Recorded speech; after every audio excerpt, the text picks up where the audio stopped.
Welcome back বন্ধুরা। আজকের ভিডিওতে আমরা 229 পেজের যে সিন এবং আনসিন রয়েছে সেগুলো প্র্যাকটিস করব সহজভাবে। চলো দেখে নেওয়া যাক। সরাসরি প্রশ্নে চলে যাচ্ছি।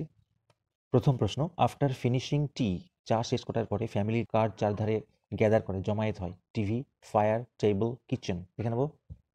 প্রথম লাইনে আছে when the family has finish tea and gathers round the fire, তাহলে উত্তরটা হচ্ছে ফায়ার, মানে option B. Next, the cats are mewing for fish and dash. অপশনে আছে milk, tea, meat, biscuit. Cat mew mew করে কিসের জন্য? মাছ এবং ড্যাশের জন্য। এই যে who an hour ago were mewing for fish and milk, তাহলে কিসের জন্য? তাহলে কিসের জন্য? ফিশ অ্যান্ড মিল্ক, অর্থাৎ অপশন এ। অপশন এতে কি আছে? Milk. Next one, cats go to the dash for sports. খেলার জন্য ক্যাট কোথায় যায়? পার্কে যায়, হাউসে যায়, ব্যাকইয়ার্ডে যায়, রুফে যায়। এই লাইনটা দেখো, as they get older they go in for sports to the suburban backyards. ব্যাকইয়ার্ডে যায়, তাই না? তো হবে বন্ধুরা সিএটি, অর্থাৎ backyard. Cats are fond of people home meat tea. Cat পছন্দ করে কি? এই লাইনটা খেয়াল করো, they are more fond of their home than of the people in it, মানে এর মধ্যে মানুষের থেকে, বাড়ির মধ্যে মানুষের থেকে বাড়িটাকে বেশি পছন্দ করে, তাহলে হোম হবে অ্যান্সার। অ্যান্সার হচ্ছে হোম, অর্থাৎ BAT. The cat would have to learn a new geography. ক্যাটকে শিখে নিতে হবে নতুন ভূগোল হোয়েন ইট ইজ এক্সাইলড। এটা এক্সাইলড হবে অ্যাকচুয়ালি যখন এটাকে নির্বাসিত করা হয় in a dash, family, backyard, new land, adventurous land. দেখে নেব এই লাইনটা দেখো, এক্সাইলড ইন আ নিউ ল্যান্ড, নতুন ল্যান্ডে যখন নির্বাসিত করা হয় তাকে খুঁজে নিতে হবে নতুন জিওগ্রাফি। তাহলে অ্যান্সারটা হচ্ছে এক্সাইলড ইন এ নিউ ল্যান্ড, অর্থাৎ উত্তরটা হচ্ছে নিউ ল্যান্ড। নিউ ল্যান্ড, এখানে এক্সাইল্ড কথাটা হবে। Next, complete the following statements with information from the text. Text থেকে বাকিটা অংশ নিয়ে ফিল আপ করতে হবে। The cat goes out of the room. Cat ঘর থেকে বেরিয়ে যায় কখন, সেটা আমাদের লিখতে হবে। প্রথম লাইনটা খেয়াল করো, the cat casually goes out of the room, কখন? তাহলে বাকি অংশটা আগে দেওয়া আছে, when the family has finish tea and gathers round the fire. তাহলে অ্যান্সার হবে হোয়েন থেকে ফায়ার পর্যন্ত বন্ধুরা। Next, then of the people in it. Then of the people in it, এর মধ্যে থাকা মানুষের থেকে। তাহলে বাকি অংশটা কোথায় আছে দেখে নি। এই যে than of the people in it, তার আগে অংশটা কি আছে এটা আমাদের লিখতে হবে। বলেছে they are more fond of their home than of the people in it. They মানে কারা? The cats. তাহলে আমরা লিখবো the cats are more fond of their home. তারপরে তো দেন থেকে লেখাই আছে, তাহলে আমাদের এখান থেকে লিখতে হবে they are more fond of their home. আর দের জায়গায় আমরা কি লিখবো? The cats. The cats dash the suburban backyards. বিড়ালরা ড্যাশ করে সাব আরবান ব্যাকইয়ার্ডসে। কোথায় আছে লাইনটা? The cats dash the suburban backyards. তাহলে এখানে দেখো বলেছে they go in for sports to the suburban backyard. তাহলে দে মানে এখানে দ্য ক্যাটস, তাহলে দের পর থেকে কি আছে? Go in for sports to, এই পর্যন্ত হবে অ্যান্সার। বাকিটা তো লেখা আছে the suburban backyards, the suburban backyards, তাহলে মাঝখানে একটুখানি লিখতে হবে, অর্থাৎ গো থেকে দা পর্যন্ত, এই সরি গো থেকে টু পর্যন্ত। সি এর প্রশ্নোত্তর, why does the cat look কিনলি অ্যাট এভরিথিং, ভুল আছে, ফ্রম রুফটপ। রুফটপ থেকে অর্থাৎ ছাদ থেকে বা চালা থেকে সব কিছুর দিকে খুব তীক্ষ্ণভাবে দেখে কেন বিড়াল? তাহলে আমরা অ্যান্সারটা এইভাবে লিখবো, সাবজেক্টটাকে আগে এনে, দ্য ক্যাট লুকস কিনলি at everything from rooftop because, এই দেখো এখানে লেখা আছে হি লুকস কিনলি ফ্রম সাইড টু, এই যে for he has so many enemies. For মানে বিকজ বন্ধুরা, তাহলে আমরা যদি বিকজ দিয়ে লিখি তাহলে লিখবো he has so many enemies hyphen dogs and small boys with Stones. এটা হচ্ছে অ্যান্সার। নেক্সট প্রশ্ন, why is the cat not interested in moving in to a new place. Cat কেন নতুন জায়গায় যেতে ইন্টারেস্টেড নয়? আমরা এর উত্তরটা পেয়ে যাবো এইখানটায়, এই ব্র্যাকেট থেকে, এই ব্র্যাকেটের মধ্যে, কিন্তু আমাদের একটু গুছিয়ে লিখতে হবে। কীভাবে লিখবে আমি লিখে দিচ্ছি, প্রশ্নটাকে ধরে লিখবো। The cat is not interested in moving in to a new place because লিখবো he loves his home and the land where all his friends live and he knows every landmark there. Moreover, তাছাড়াও, if he moves into a new place he would have to learn a new geography. যদি সে নতুন জায়গায় যায় তাহলে নতুন করে তাকে জিওগ্রাফি শিখতে হবে। তো এই সমস্ত কারণের জন্য বিড়াল নতুন জায়গায় যেতে ইন্টারেস্টেড নয়। এবারে বন্ধুরা কবিতা দেখে নেব, প্রশ্নোত্তরগুলি কি আছে। কবিতার প্রথম প্রশ্ন, the poet must go down to the seas. কবি অবশ্যই সমুদ্রে যাবে because he can not dash turn down, accept, prefer the call of the running tide. মানেগুলো না বুঝলে পারবে না। টার্ন ডাউন মানে হচ্ছে রিজেক্ট করা, বাতিল করা। প্রত্যাখ্যান করা, অ্যাকসেপ্ট মানে গ্রহণ করা, প্রেফার মানে পছন্দ করা, prefer the call of the running tide, running টাইডের কল সে পছন্দ করতে পারে না, এখানে আছে ক্যান নট, রাইট? তাহলে আমাদের বুঝতে হবে the poet must go down to the seas because he can not turn down. Turn down মানে হচ্ছে রিজেক্ট, এই ক্ষেত্রে ডিনাই, অস্বীকার করা। এই লাইনটা খেয়াল করো, is a wild call and a clear call that may not be denied, যেটাকে অস্বীকার করা যাবে না, তাহলে এখানে অস্বীকার করা অর্থে turn down. Next, the only sound mentioned in the first স্ট্যান্জা is dash, প্রথম স্ট্যান্জায় একমাত্র যে সাউন্ড উল্লেখ করা হয়েছে সেটা কি? The call of the sea girl, the blowing of wind, the flung of spray. দেখে নেব, and the flung spray and the blown spume and the sea girl crying, তাহলে সি গার্লের কান্নাটা বা চিৎকারটা একটা সাউন্ডের মধ্যে পড়ছে, তাহলে আমরা এই অ্যান্সারটা লিখব, অর্থাৎ the call of the sea girl, call মানে এখানে ক্রাই বন্ধুরা। Next, the poet will hear the beautiful story from his friend, co sailor, co passenger, অবশ্যই প্যাসেঞ্জারের কোনো উল্লেখ নয়, ফ্রেন্ডও হবে না, কো সেলর মানে সহ নাবিক, অর্থাৎ বিএটি হবে অ্যান্সার, কো সেলর। কোথায় পাবো? And all I ask is a merry yarn from a লাফিং ফিলো রভার, ফিলো রভার মানেই হচ্ছে কো রভার বা কো সেলর, সহ নাবিক। The poet likes the life of a dash, কবি কিসের জীবন পছন্দ করেন? Nomad, whale, seagull. মানেগুলো না জানলে অবশ্যই ক্ষতি হবে। নোম্যাড মানে যাযাবর, হোয়েল মানে তিমি, সিগাল মানে তো শঙ্খচিল বা গাংচিল, তাহলে নোম্যাড মানে যাযাবর, উত্তরটা হবে নোম্যাড অর্থাৎ যাযাবর, অর্থাৎ ভ্যাগ্র্যান্ট। এই যে টু দ্য ভ্যাগ্র্যান্ট জিপসি লাইফ, তাহলে ভ্যাগ্র্যান্ট মানে হচ্ছে নোম্যাড। এরপরের প্রশ্নোত্তরগুলি দেখে নেওয়া যাক।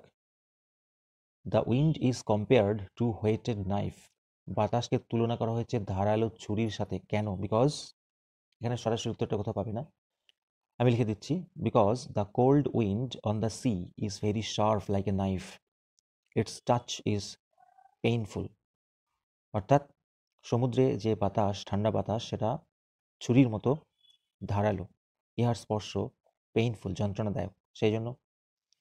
পরের প্রশ্ন, at the end of the journey the poet wishes, জার্নির শেষে কবি চাইছেন, কি চাইছেন? আমরা পেয়ে যাবো এটা, এই যে quiet sleep and a sweet dream when the long tricks is over, যখন এই লম্বা যাত্রা শেষ হবে তখন তিনি কি চাইছেন? Quiet sleep and a sweet dream. তাহলে উত্তরটা আমরা কীভাবে গুছিয়ে লিখবো? At the end of his journey the poet wishes quiet sleep and a sweet dream, ব্যাস কমপ্লিট। বন্ধুরা, এবারে আলোচনা করবো আনসিন প্যাসেজটি। প্যাসেজটি পড়িয়ে দিতে পারলে ভালো হতো, কিন্তু ভিডিওটি অনেক লম্বা হয়ে যাবে বলে আমরা সরাসরি প্রশ্নোত্তরে চলে যাচ্ছি। প্রথম প্রশ্ন, the hill top Buxa fort was built by dash, Nepalese king, British king, Bhutanese king, Indian king. এই দেখো প্রথম লাইনে লেখা আছে the hill top Buxa fort built by Bhutanese kings, তাহলে আমাদের উত্তর হচ্ছে ভুটানিজ কিংস, অর্থাৎ option C.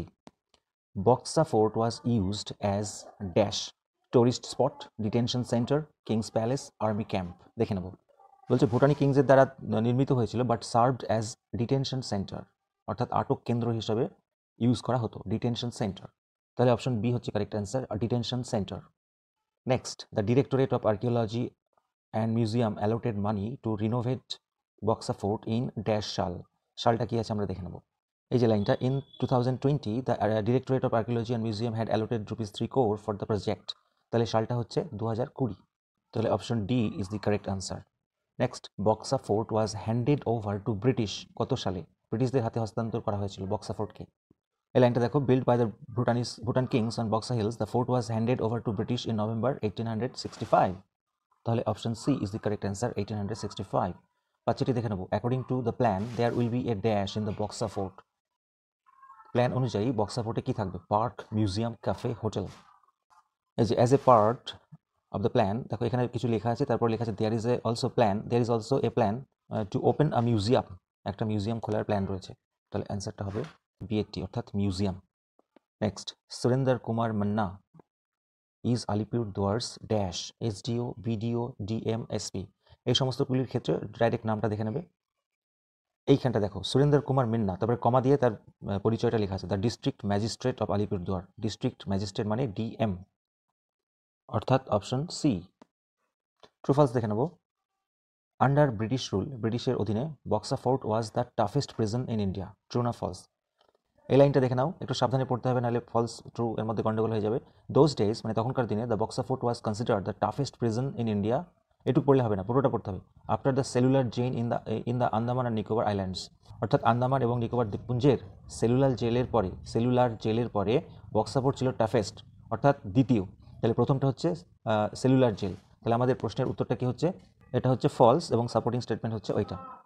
Next, PWD has restored the changes to the fort's structure made by the British only.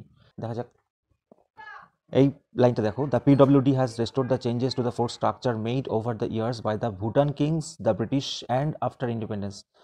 তাহলে শুধুমাত্র ব্রিটিশদের দ্বারা তৈরি হয়নি, কিন্তু সেটা ভুটান কিংসের দ্বারাও তৈরি হয়েছে। তাহলে এই লাইনটা সাপোর্টিং স্টেটমেন্ট হবে এবং এটা ফলস হবে। এটা ফলস হবে কারণ এখানে কি শুধু ব্রিটিশদের দ্বারা বলেছে। Next, to reach the Buxa fort people need to trek 3 কিমি ফ্রম সান্তালাবাড়ি। 3 কিলোমিটার হাঁটতে হবে সান্তালাবাড়ি থেকে বক্সা ফোর্টে পৌঁছাতে। তাহলে দেখো এই জায়গাটায় টু রিচ দ্য ফোর্ট মানে এই দুর্গে পৌঁছাতে ওয়ান হ্যাজ টু ট্রেক 3 কিমি ফ্রম সান্তালাবাড়ি, এটুকুনি লিখলেই হবে। তাহলে বন্ধুরা এটা হচ্ছে ট্রু এবং সাপোর্টিং স্টেটমেন্ট। পুরো লাইনটা লেখার দরকার নেই, কারণ এখানে বলেছে প্রোভাইড সেন্টেন্সেস বা ফ্রেজেস বা এক্সপ্রেশন। পুরো সেন্টেন্স না লিখলেও হবে, কোনো ফ্রেজ বা এক্সপ্রেশন তুলে দিলেই হবে। তারপরে আমরা প্রশ্নোত্তরে চলে যাব। What was the toughest jail in British India? British ভারতে সবচেয়ে টাফেস্ট জেল কি ছিল? তাহলে বক্সা ফোর্ট করলে হবে না বন্ধুরা, আমরা তার আগে দেখেছি সেলুলার জেল ছিল, তাই না? তাহলে আমরা অ্যান্সারটা কীভাবে লিখবো?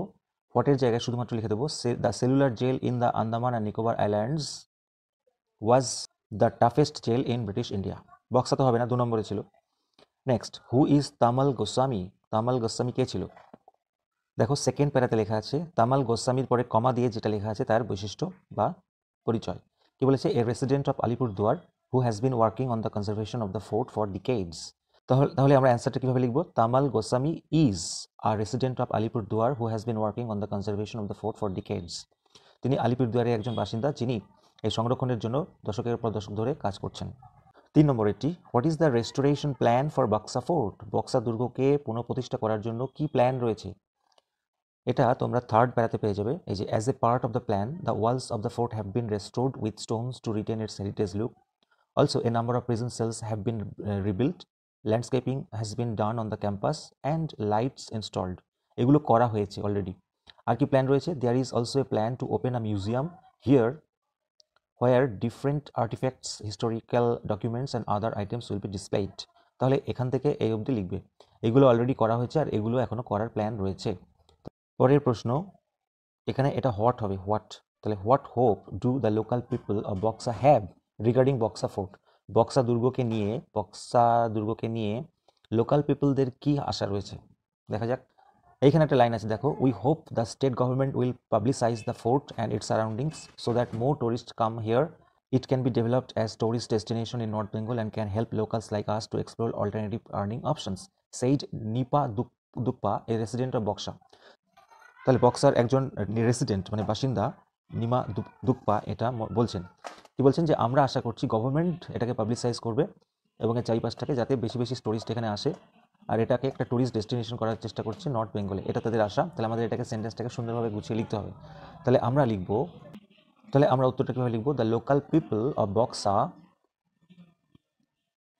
Hope that the state government will publicise the fort and its surroundings so that more tourists come here. It can be developed as tourist destination in North Bengal and can help locals like them, এখানে আসটা কি হবে? them, to explore alternative earning options. Full stop হয়ে গেল। এরপরে বন্ধুরা আমরা মানিগুলো দেখে নেব। রিপেয়ার মানে মেরামত হয়, আবার মেরামত করাও হয়। এগ্রিমেন্ট মানে চুক্তি, ট্র্যাডিশন মানে ঐতিহ্য বা প্রথা, কমেন্সমেন্ট মানে শুরু বা আরম্ভ। তাহলে আমরা দেখি প্রথমে কোনটা পাওয়া যায়। এই যেখানে একটা ওয়ার্ড আছে সেকেন্ড প্যারার second line, treaty of Sinchula, অর্থাৎ সিনচুলার চুক্তি। তাহলে ট্রিটি মানে চুক্তি বা এগ্রিমেন্ট। থার্ড প্যারাতে বন্ধুরা দেখো এখানে একটা আছে হেরিটেজ মানে হচ্ছে ঐতিহ্য বা ট্র্যাডিশন। বন্ধুরা রিপেয়ারটা যদি তোমরা নাউন ফর্ম হিসেবে ধরো তাহলে রেস্টোরেশন হবে অ্যান্সার, মানে পুনঃপ্রতিষ্ঠা রিপেয়ার। আর রিপেয়ারটাকে যদি ভার্ব হিসেবে ধরো তাহলে রেস্টোর কথাটা হতে পারে। রেস্টোর যদি কোথাও থাকে তাহলে রেস্টোর করলেও চলবে। সবশেষে একটা আছে কমেন্সমেন্ট মানে শুরু বা আরম্ভ। এইটা বন্ধুরা একদম লাস্ট পেজে রয়েছে, ইনিশিয়েটিভ মানে আরম্ভ বা উদ্যোগ। এইটা হবে কমেন্সমেন্ট, কোনো কিছু সূচনা, আরম্ভ। এই পেজে গ্রামারগুলি আমি অলরেডি করিয়ে দিয়েছি, তবে একটা মিস্টেক থেকে গেছে, আমি তাড়াহুড়ো করে সেকশন বি গ্রামারের এইটা করতে ভুলে গেছি, আমি এখনই বলে দিচ্ছি।